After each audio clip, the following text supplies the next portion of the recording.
వాహనదారుల నుంచి pending traffic చలాన్లు బలవంతంగా వసూలు చేయకూడదంటూ తెలంగాణ హైకోర్టు కీలక ఆదేశాలు జారీ చేసింది. చలాన్లు చెల్లించడానికి వాహనదారుడు సుముఖంగా లేకపోతే కోర్టు నోటీసులు ఇవ్వాలని స్పష్టం చేసింది. అయితే గ్రౌండ్లో పరిస్థితి మాత్రం భిన్నంగా ఉంది.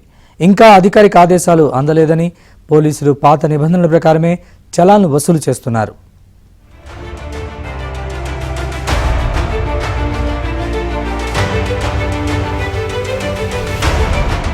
పెండింగ్ చలాన్ల వసూలు విషయంలో వాహనదారులకు ఊరటనిస్తూ తెలంగాణ హైకోర్టు కీలక తీర్పును వెలువరించింది.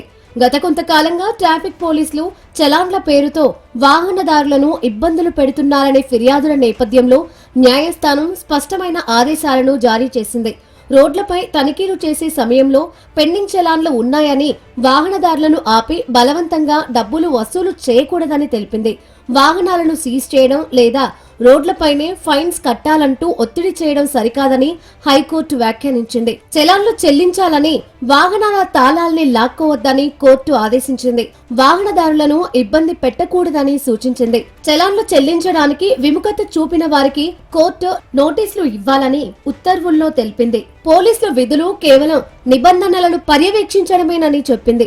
చలాన్ల వసూలు కోసం వాహనదారులను వేధించడం చట్టవిరుద్ధమని కోర్టు స్పష్టం చేసింది.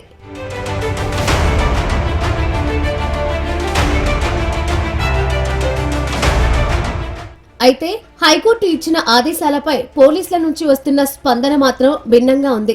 ఓవైపు కోర్టు వాహనదారులను ఆపకూడదంటూ ఆదేశాలు ఇచ్చినా తమకు ఎలాంటి ఆదేశాలు అందలేదని ట్రాఫిక్ పోలీసులు చెబుతున్నారు. చౌరస్తాలో వాహనాలను ఆపి తనిఖీలు చేస్తున్నారు. నిబంధనలు ఉల్లంఘించిన వాహనాలను ఆపి ఫోటోలు తీస్తున్నారు. అప్పటికప్పుడు చలాన్లు వేస్తున్నారు. కోర్టు ఆదేశాలు ఇచ్చినా ఎందుకిలా చేస్తున్నారని వాహనదారులు ప్రశ్నిస్తే ఇంకా తమకు పై అధికారుల నుంచి ఆదేశాలు అందలేదని పోలీసులు చెబుతున్నారు.